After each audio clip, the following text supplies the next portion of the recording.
Welcome to our channel. Today we how to connect Buffer to Twitter, detailed guide step by step clearly. To connect Buffer to Twitter, start by opening your web browser. Visit the Buffer website at buffer.com. If you don't have a Buffer account, click on the sign up button to create one. Fill in the required information and complete the registration process. Once logged in, locate the Manage Social Accounts section on your Buffer dashboard. Click on the Connect a New Account button. From the available options, select Twitter. A pop-up window will appear prompting you to log into your Twitter account.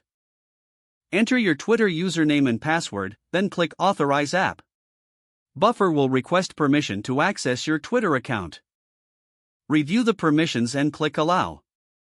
Once authorized, you'll be redirected back to Buffer. Your Twitter account will now be connected to Buffer. You can set up your posting schedule by navigating to the Schedule tab.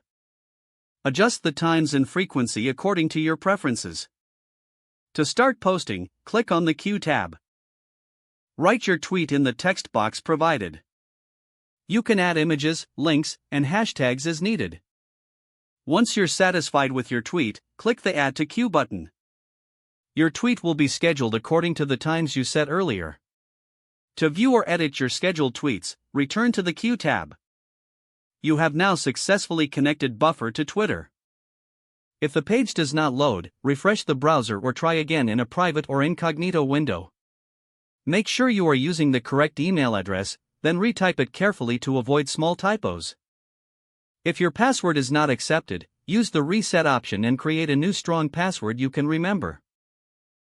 Check your spam folder for verification or security emails, then complete any requested confirmation steps. Enable two-factor authentication if available to improve account security and reduce unauthorized access risk. After signing in, review your profile details so your contact information and settings are accurate and current.